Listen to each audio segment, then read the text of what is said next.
요한계시록 14장은 극명하게 대조되는 두 그룹의 최후의 결말을 다루고 있습니다.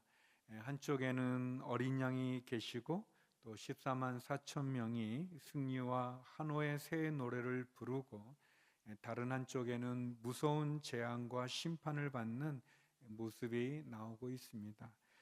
새 천사의 메시지와 또 추수의 때에 일어나는 사건들은 우리로 하여금 어린 양 예수 그리스도를 따라 마지막까지 충성하는 성도들에게 주어지는 승리와 악에 대한 심판과 교회의 투쟁을 보여주고 있습니다. 추수의 때가 다가오고 있습니다.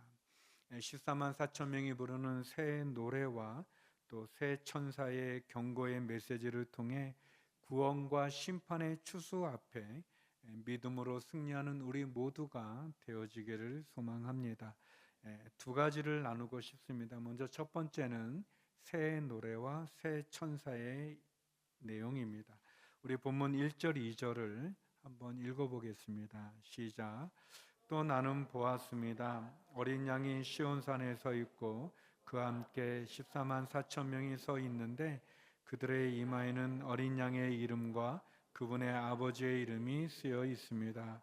또 나는 하늘로부터 많은 물소리 같고 큰 천둥 소리 같은 소리를 들었습니다. 내가 들은 그 소리는 하프 켜는 사람들의 하프 소리 같았습니다. 우리는 지난주 본문에서 하늘의 전쟁에서 패배한 큰 붉은 용이 바다에서 올라온 짐승 적그리스도와 땅에서 올라온 짐승 거짓 선지자와 함께 사람들에게 짐승의 표 666을 받게 하는 내용을 나누었습니다. 오늘 본문은 계시록 14장은 사도 요한이 환상 가운데 어린 양이 서 계시고 그 어린 양이 시온산에 서 있는 구원받은 성도 14만 4천 명이 함께 있는 것을 보게 됩니다. 14만 4천 명은 이미 계시록 7장에서 종말론의 재앙에 앞서서 하나님의 보호를 받는 성도로서 등장했는데 이제 계시록 14장에 다시 등장합니다. 이들의 이마에는 어린 양의 이름과 아버지의 이름이 쓰여 있었고 이들이 부르는 새 노래는 많은 물소리와 천둥소리, 하프소리 같았고 이렇게 표현합니다. 특별히 14만 4천 명이 부르는 노래는 새로운 노래, 새 노래라고 얘기합니다. 이거는 이제 어떤 곡조나 가사가 새로 와서 새 노래라고 말하는 것이 아니라 이들이 예수 그리스도 어린 양을 통해서 구속받은 새로운 신분으로, 새로운 심령으로 부르는 노래이기 때문에 새 노래라고 이야기합니다. 새 노래에는 세 가지의 특징이 있습니다. 첫째는 그들이 마지막 승리를 기뻐하는 노래고, 두 번째는 십자가로 구속함을 받은 노래고, 세 번째는 믿음을 가진 성도들만이 부를 수 있는 노래입니다. 궁극적으로는 하나님을 위한 승리의 새날을 축복하고 또 하나님을 예배하는 그런 노래라고 말할 수 있습니다. 끝까지 믿음을 지키는 자가 부르는 찬양의 노래죠. 하나님이 자기의 백성들을 보호하시고 구원해 주심에 대한 감사의 노래고 또 십자가의 구원을 예배하는 노래고 사단의 공격과 박해와 핍박에도 믿음을 지키고 부르는 결단의 노래입니다. 그 노래는 많은 물소리 같고 큰 천둥 소리 같은 그리고 하프 소리와도 같은 노래입니다. 저는 14만 4천 명이 부르는 이 새 노래가 우리의 노래가 되기를 간절히 소망합니다. 조금 재미없을 수 있는 얘기인데 군대에 갔을 때 요즘 군대는 모르겠어요. 제가 84년도에 아주 오래됐죠. 오래전에 군 생활했는데 군대에서 이제 노래를 가르쳐 줍니다. 군가인데 저는 우리나라 사람들이 이렇게 노래를 잘한다는 것을 그때 알았어요. 군가인데 한 두 번만 불러도 다 알아듣습니다. 근데 특별히 마지막 그러니까 하루의 일과를 마치고 복귀할 때 부르는 노래가 있어요. 팔도 사나이라는. 재미없군요. 우리 군대 갔다 온 분들은 보람찬, 제가 뭐 설교 중에 부를 수는 없지만, 그런데 하여튼 보람찬 하루 일을 끝마치고는 뭐 하면서 이제 부르는데, 저는 이제 아무튼 일을 하든 뭐 또는 뭐 이렇게 훈련을 받든 그게 이제 끝나고 막사로 들어가면서 꼭 그 노래를 부르거든요. 마지막에 부르는 노래인데 너무 좋은 거예요. 하루에 이제 군생활이 그러면 안 되는데, 어떤 하루에 힘든 군생활이 이제 끝나고 국방부 시계는 가서 내 하루가 줄어들었다, 이제 그런 생각. 너무 좋더라고요. 우리가 천국에서 부르는 새 노래, 이전의 노래와는 다른 어린 양의 구원, 십자가의 구원, 사단의 많은 공격과 박해와 시련 속에서도 믿음을 지킨 자들이 승리의 그 부르는 노래, 그 노래를 새 노래라고 그랬습니다. 이 새 노래가 우리의 노래가 되기를 주의 이름으로 축원합니다.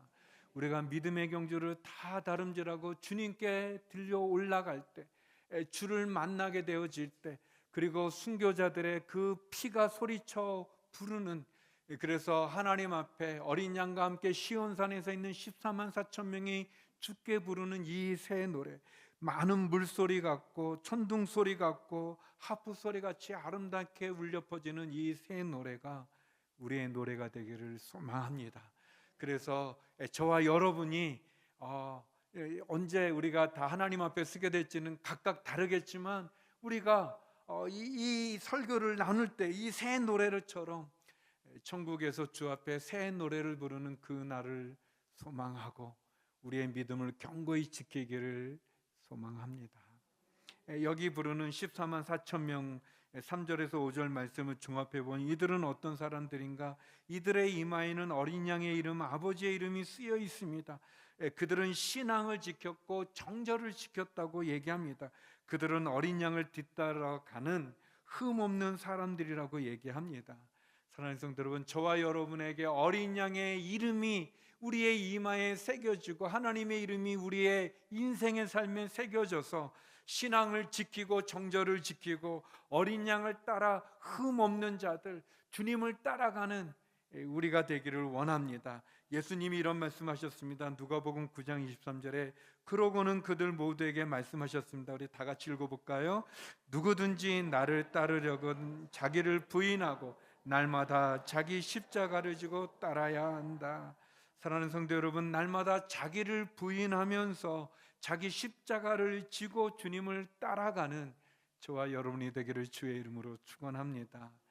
이어서 본문은 새 천사가 마지막을 선포하는 선포가 나옵니다. 임박한 심판에 대한 경고의 메시지죠. 우리 본문 7절에서 8절 말씀 같이 한번 읽어보겠습니다. 첫 번째 천사가 하는 말입니다. 시작. 그는 큰 소리로 말했습니다. 너희는 하나님을 두려워하고 그분께 영광을 돌리라. 그분의 심판 때가 이르렀다. 너희는 하늘과 땅과 바다와 물들의 근원을 만드신 분께 경배하라. 두 번째 다른 천사가 그 뒤를 따르며 외쳤습니다.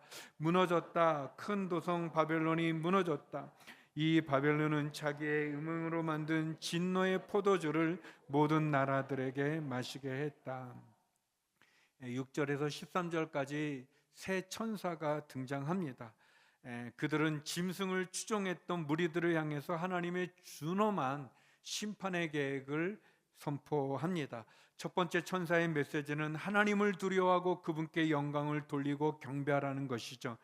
두 번째 천사의 메시지는 바벨론은 반드시 멸망한다라는 것입니다.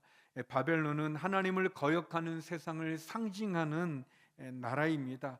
사람들을 음행의 길로 인도하는 세상, 도성의 그 교만에 대한 파멸과 심판을 선언하는 내용을 두 번째 천사가 외칩니다.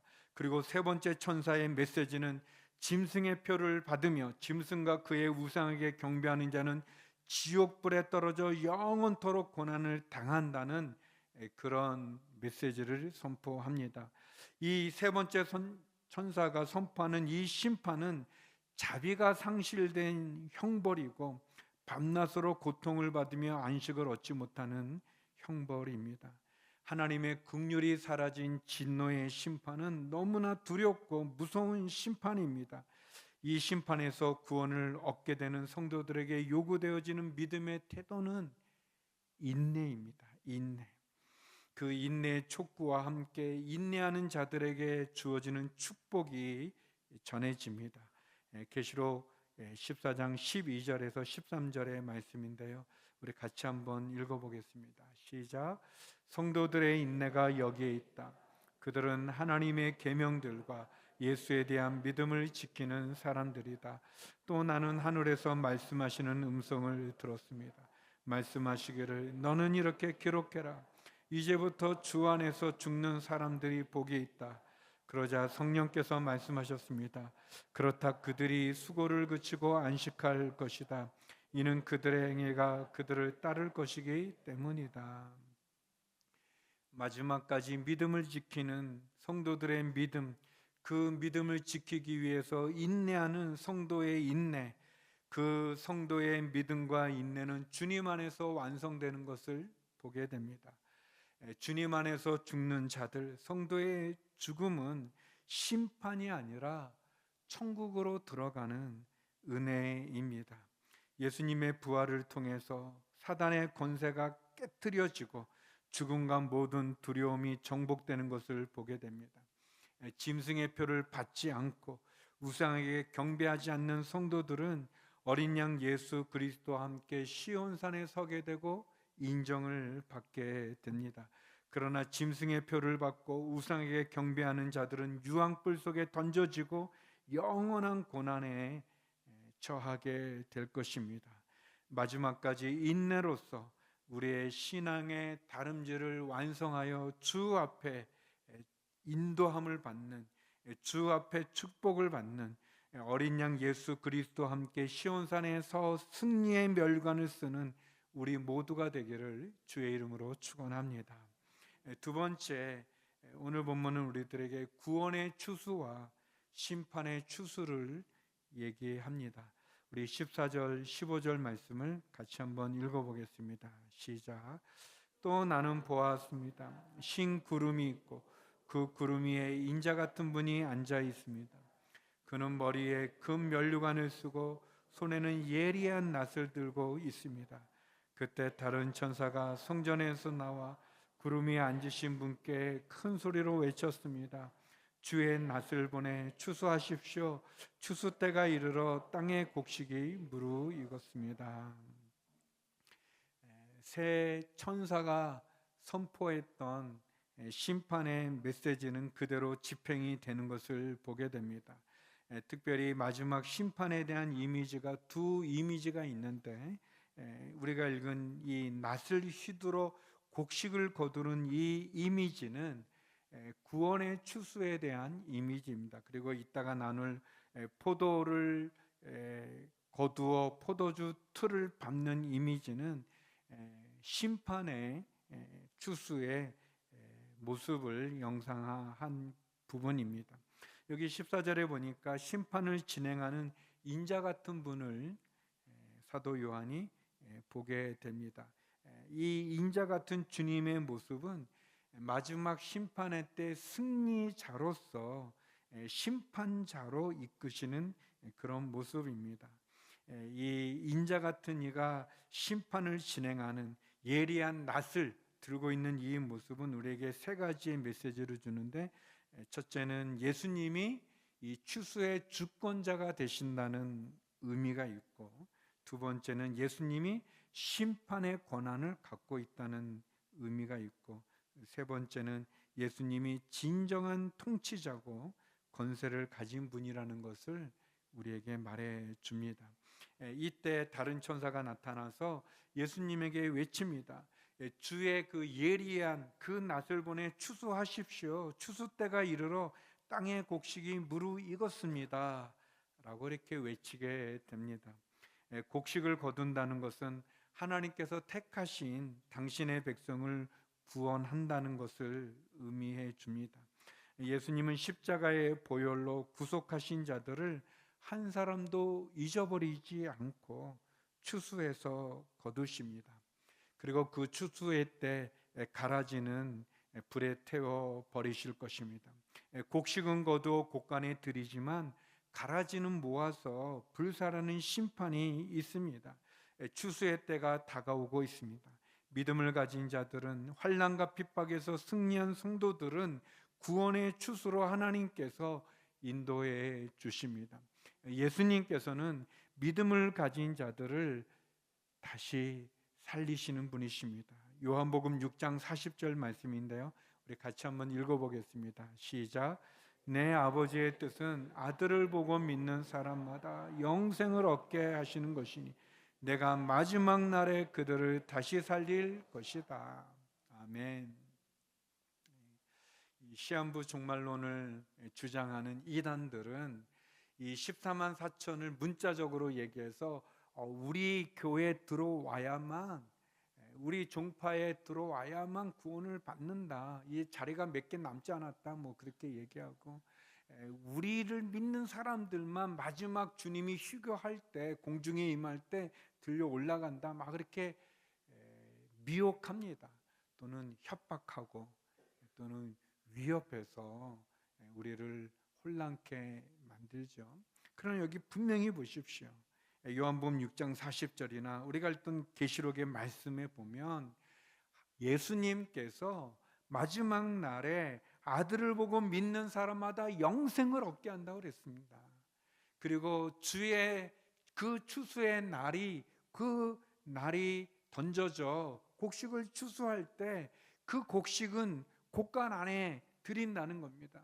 주를 믿는 저와 여러분은 하나님의 나라로 이렇게 인도함을 받고, 가라지 우상을 섬기고 주를 믿지 않고 교회를 핍박하고 그리고 하나님을 조롱하며 믿음이 없는 자들의, 술 취한 자들, 그들은 영원히 타는 유황불이 타는 못에 영원한 형벌을 받게 된다는 겁니다. 그러면 어떻게 되는가? 성도 여러분, 걱정하지 마십시오. 주의 마지막 날에 우리가 믿음을 지키면 우리는 보게 되고 알게 되고 들려 주님의 곳간 안에 주의 나라에 입성하게 되는 것입니다. 할렐루야. 이것을 믿으시는지요? 여러분, 두려워하지 마십시오. 이단들의 미혹받지 마십시오. 그 모습, 누구도 예외 없이 주를 믿는 자, 예수님은 우리를 포기하지 않으십니다. 우리를 구원하시는 예수님, 마지막 심판의 때 우리의 인내와 수고와 충성을 아시고 우리를 구원으로 인도한다고 말씀하고 계시는 겁니다. 약속하시는 것입니다. 그 약속을 믿고 담대하게 믿음으로 온전히 승리하시기를 바랍니다. 또 다른 천사가 보니까 성전에서 나왔는데 이 천사도 예리한 낫을 갖고 있어요. 그리고 또 다른 천사가 제단에서 나오는데 그는 이 불을 다스리는 권세를 가진 천사인데, 이 성전에서 나온 예리한 낫을 들고 있는 그 천사에게 이 불을 다스리는 권세를 가진 천사가 외칩니다. 얘기합니다.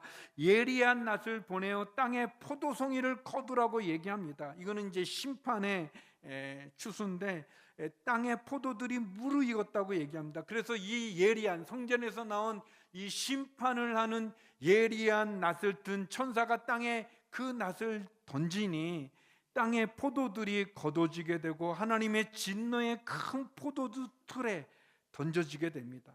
그게 19절에서 20절의 말씀입니다. 우리 같이 한번 읽어보겠습니다. 시작. 그러자 그 천사는 땅 위에 낫을 던져 땅에 포도를 걷어 하나님의 진노의 큰 포도주 틀에 던졌습니다.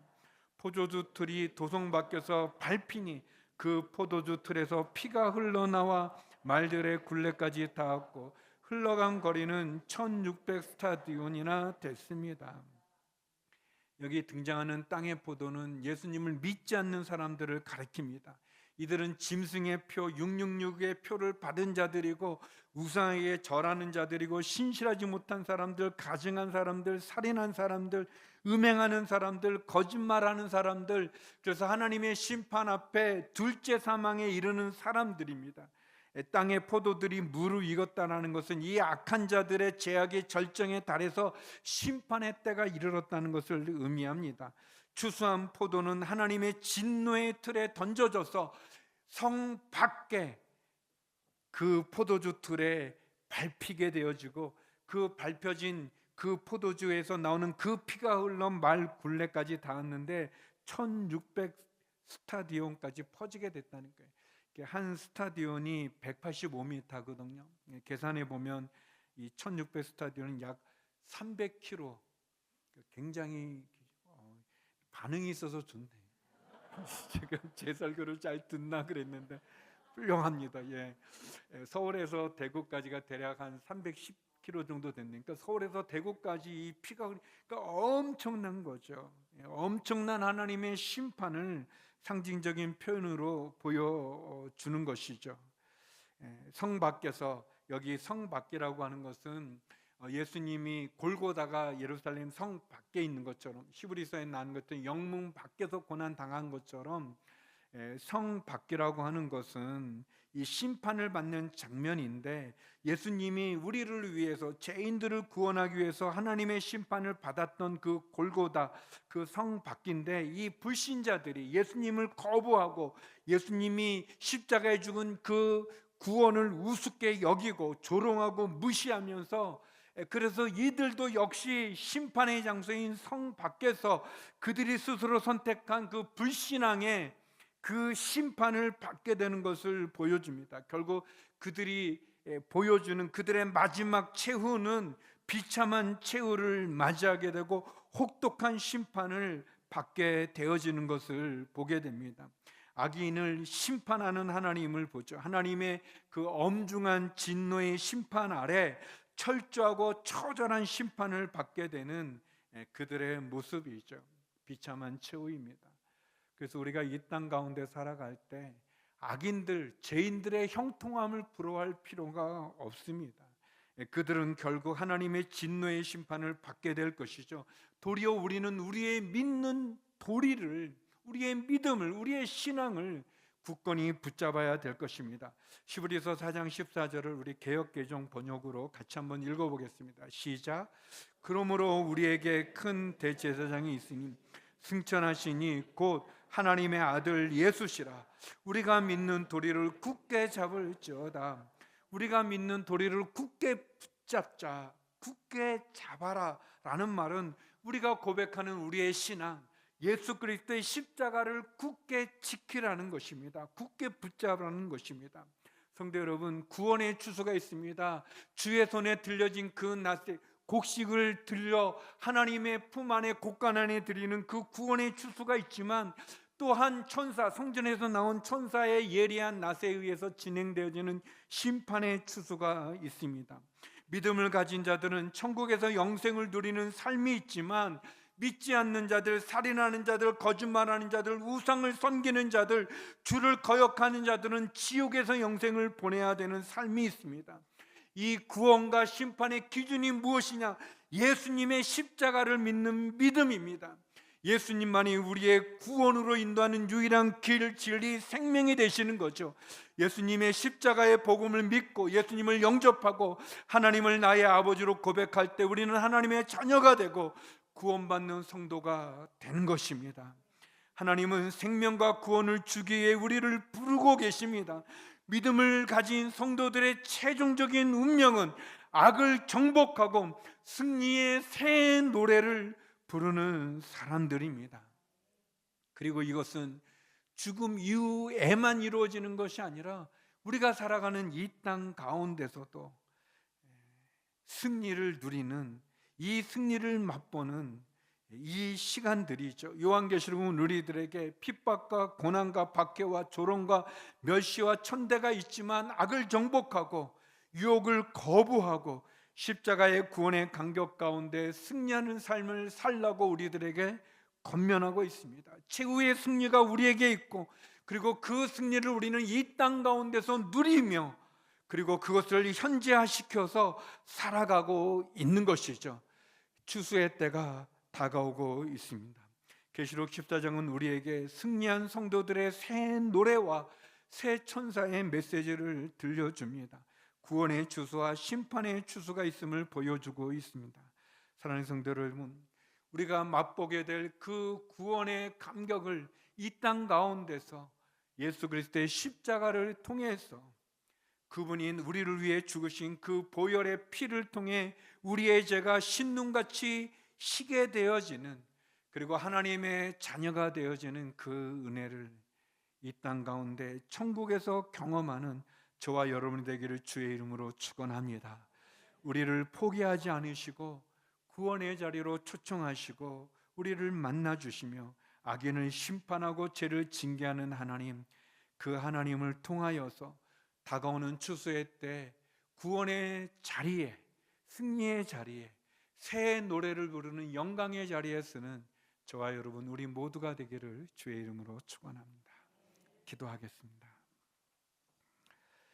거룩하신 아버지 하나님, 추수의 때가 다가올 때 예수 그리스도를 믿는 믿음으로 승리하는 저희가 되게 하여 주시고, 주를 향한 새 노래를 부르는 그 자리에 서게 하여 주시옵소서.